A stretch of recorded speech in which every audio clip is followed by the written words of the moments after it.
Sir, काल लोकसभा निवडणुकीच्या पार्श्वभूमीवरती खासदारांची बैठक मुख्यमंत्र्यांनी घेतलेली आहे। 18 जागांवरती शिवसेना जागा लढवू इच्छित आहे असल्याची माहिती मिळते। मात्र भाजपकडनं काहीतरी याला दुजोरा मिळत नाहीये, कसं पाहता? शिवसेना नाराज आहे का जागा? काल शिवसेना खासदारांची बैठक माननीय एकनाथ शिंदे साहेबांनी घेतली।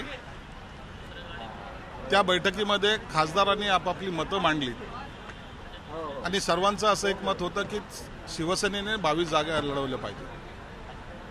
गेल्या वेळेला ज्या 22 लढवल्या त्या कायम असल्या पाहिजेत असं खासदारांचं मत होतं। या सर्वांचं मत ऐकून शिंदे साहेब जेव्हा युतीची बोलणी करतील त्यावेळेला हा खरा आकडा समोर येणार आहे। म्हणून आज 14, 16, 4, 5 हे जे काही आकडे आहेत हे सगळे फसवे आकडे आहेत। यांची बैठक आता उद्या परवा जेव्हा होईल त्या टायमाला एकनाथ शिंदे साहेब, देवेंद्र फडणवीस साहेब आणि अजितदादा या बाबतीची घोषणा करणार आहे। अमृत नोनी आर्थो प्लस, ये एक प्रूवन फॉर्मूला है। इसमें मौजूद नोनी फल के गुण और आयुर्वेदिक जड़ी बूटियां शरीर को जरूरी पोषक तत्व देने के साथ साथ हड्डियों और जोड़ों के घिसने, उनमें होने वाले सूजन और दर्द को रोकने में मदद करता है। दर्द मुक्त जीवन के लिए अमृत नोनी आर्थो प्लस। काँग्रेसला लागलेली जी गळती आहे ती काही कमी होण्याचं नाव घेत नाहीये। आणखी एका माजी आमदारांनी आता भाजपमध्ये प्रवेश करू इच्छित आहेत, बसवराज पाटील हे आता भाजपमध्ये प्रवेश करत आहेत। कसं पाहता एकूणच महाविकास आघाडीच्या वाटचाली? महाविकास आघाडीची मला वाटतं आजही काही बैठक होती। यापूर्वी मी सांगितलं होतं की या महाविकास आघाडीमध्ये अत्यंत असंतोष आहे।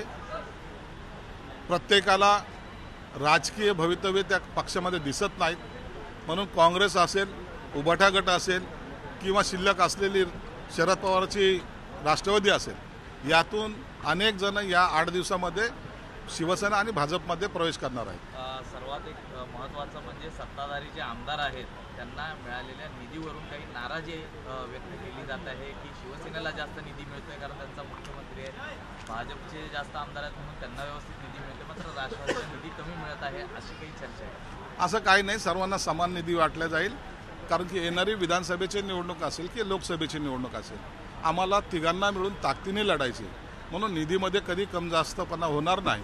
एखाद्याला एखादी निधी थोडा बहुत जर जास्त गेला असेल तर त्याच्यात काही गैर मानण्याचं कारण नाही, परंतु सर्वांना समान वाटण्याचा किंवा सर्वांना समान निधी देण्याचा मुख्यमंत्री आणि उपमुख्यमंत्र्यांचा मनोदय आहे आणि त्याच पद्धतीने निधी दिले जाईल। रोहित पवार असं म्हणतायत की मनोज जरांगे पाटील यांच्या मागे जे राष्ट्रवादी होत आहे असा आरोप जरी आता लावला जातोय, मात्र भविष्यामध्ये या सर्व प्रकारची सूत्र आहेत ती शिवसेनेकडे गेलेली पाहायला मिळतील आणि भाजप नंतर शिवसेनेला दाबेल खाली आणि शिवसेनेचा वापर करेल।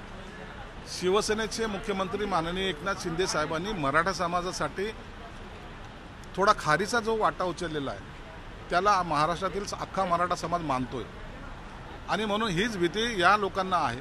म्हणून हे लोक दंगली घडवणे, बसेस जाळणे हे जे काही प्रकार करतायत किंवा काही कार्यकर्त्याला उचकवण्याचा प्रयत्न करतायत, म्हणून त्यांना त्यांची जी भीती ती त्यांच्यापुरतं मर्यादित राहू द्या, परंतु शिवसेना भाजप युती ही मजबूतीने येणार निवडणूक लढणार आहे। रोहित पवारने टार्गेट त्यांनी असं म्हटलंय की शिवसेनाच यामागे मूळ आहे। येईल ना, आता SIT चौकशीमध्ये सर्व येईल। रोहित पवारांनी सुद्धा कुठं फोन केलेत, राजेश टोपे आणि रोहित पवारचे कुठं गुप्त भेटी व्हायच्या आणि ते कसे फोनवर बोलायचे याचा सर्व रेकॉर्ड आलेला आहे। आता हे पब्लिकली आता यासाठी करत नाही की चौकशीच्या अहवालामध्ये ते सगळं स्पष्ट होईल, अधिकृतपणे होईल। रोहित पवार कुठे गेले ते, जालन्याच्या गेस्ट हाऊसवर कोण भेटलं होतं, त्याच्यानंतर त्या हॉटेलमध्ये कोण भेटलं होतं याचा सविस्तर अहवाल सरकारकडे आहे।